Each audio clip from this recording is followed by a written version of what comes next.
В доме негде хранить, храним в бане. Вот тут у нас 200 литров. Показывает запасы питьевой воды мать 7 детей Татьяна Евдокимова. 200 литров должно хватить на 3 дня. Только после она сможет вновь пополнить запасы во время подвоза. Специально для этого закупили бочки. Вот лично у меня только была ванна и одна фляга. И мы ездили в Кучево нарочно покупать вот эти 35-литровые бочки для воды, чтобы чистую воду держать. Вот 2 таких бочка и еще одну флягу купили.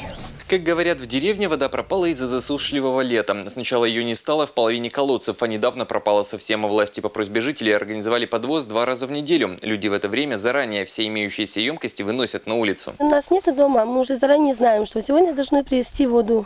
Мы вытаскиваем, все поставим, тракторист приезжает, выходит нам, загружает воду.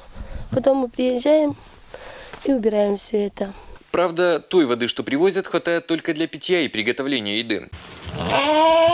В хозяйстве Галины Пономаревой с десяток баранов и корова. Чтобы прокормить и напоить домашних животных, женщина занимается тяжелым трудом. Ежедневно ведрами с улицы заносит снег, чтобы его растопить. Ну, у нас такая беда, как бы первый раз здесь живем, чтобы ключи высохли. У нас деревня не на ключах же стоит, как бы.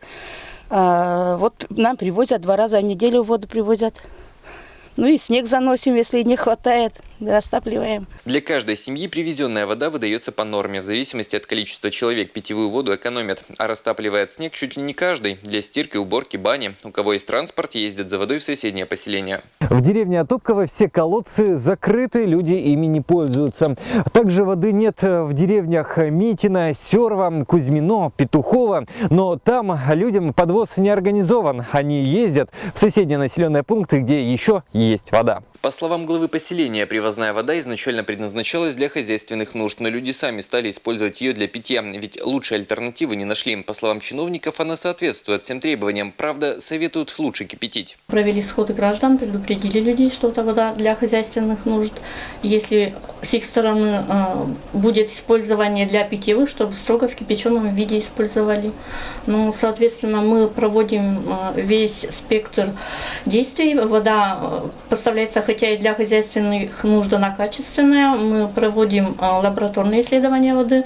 Также и эта бочка, в которой мы подвозим, она продезинфицирована. Тракторист у нас тоже прошел медицинский осмотр. Жители Отопково впервые сталкиваются с такой проблемой. Старожилы говорят, что в последний раз вода пропадала в 80-х годах. А та же Татьяна Евдокимова уверена, что с потеплением и вода в дом вернется, а вместе с ней и сезонный паводок. Ну, конечно, опять затопы будут. Дмитрий Буланов, Александр Рябков, Вести, Пермь.